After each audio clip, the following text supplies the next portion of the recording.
Do you believe in heaven and in miracles? Well, in today's episode, we have both.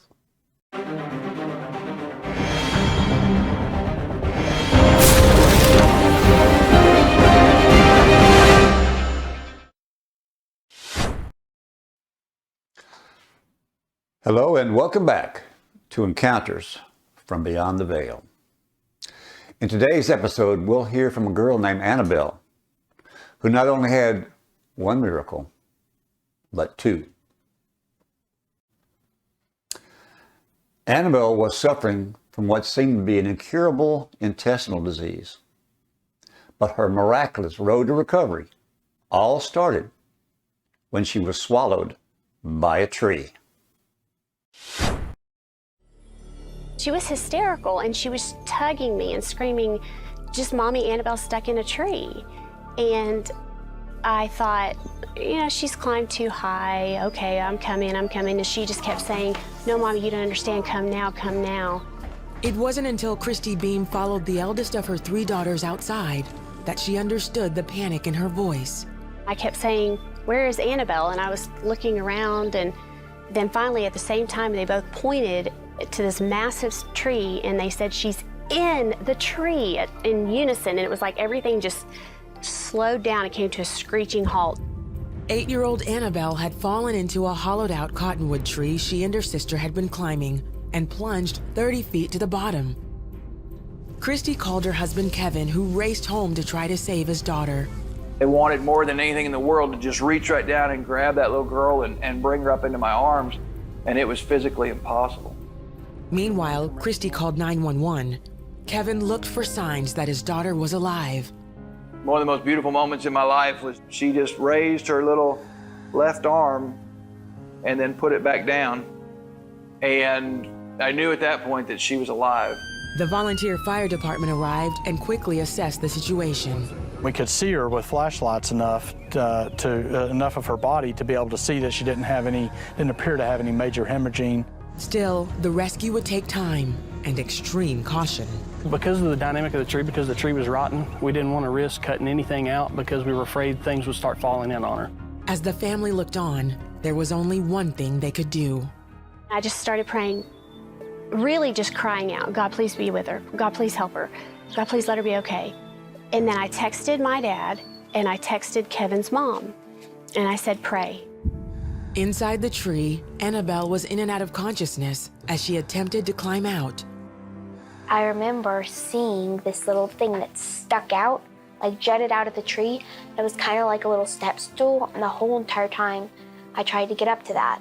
I was climbing up and I didn't quite reach that thing because it was so muddy. I might got a butt that I would fall off and then I would probably hit my head or something and then black out again.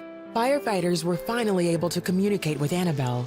They created a makeshift harness and lowered it down to her. They set it up in like a pulley, but they made it into a seat that I had to sit inside, and then they would pull me up. I was relieved because I knew, I'm finally gonna get out of here. After nearly 4 hours, rescue workers pulled her out of the tree. I was happy. I was grateful. They got her out. Thank you, God. Thank you, God. She looked perfect. We were all very, very excited and very ecstatic that she was not harmed any worse than she was.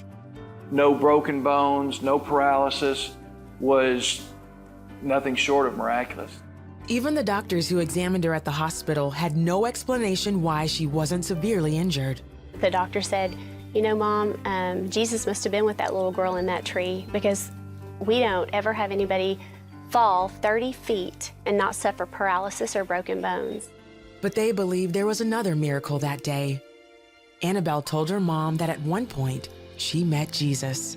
Whenever I was in that tree, I went to heaven. And I remember it was really bright. And I saw my Mimi, who had died a couple of years back, and that's how I knew I was in heaven. And I sat on Jesus' lap, and he said, whenever the firefighters get you out, there will be nothing wrong with you. For several years, Annabelle had been suffering from severe intestinal disorders. She was constantly in pain and in and out of hospitals. Doctors said there was no cure. Her stomach physically could take food in, but it couldn't do anything with it after that. She had some days that she could go out and play and be like her sisters, and they always were encouraging her. They were probably some of her best medicine. It was probably at least 10 days or more after the accident before I really started to kind of assess the fact that she's never gone this long without hurting. She's never gone this long without having a flare-up of her stomach. Doctors had no answer for why Annabelle showed no signs of her ailments.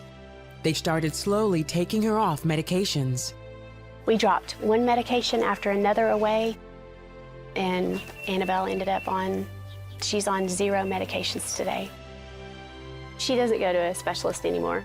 She doesn't go to doctors for medication anymore. She's been released.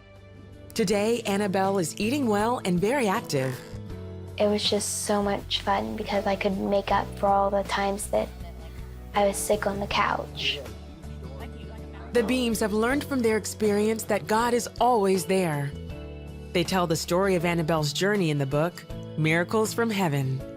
He's powerful and he's amazing and he's big, but he's also so tender and so intimate that he knew Annabelle so well, and he loved her so much that he gave her back. I just hope that people who are going through what I did or any hard time of struggling keep faith in God and realize that he's not just forgetting about you, and he really does know about you, and he really does care, and he has a plan, and you have to keep faith in him.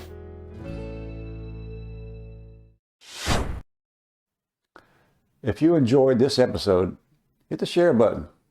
Hey, and make sure you hit the subscribe button also, so you'll never miss an episode. Until next time, I'm Brad Polk for Encounters from Beyond the Veil.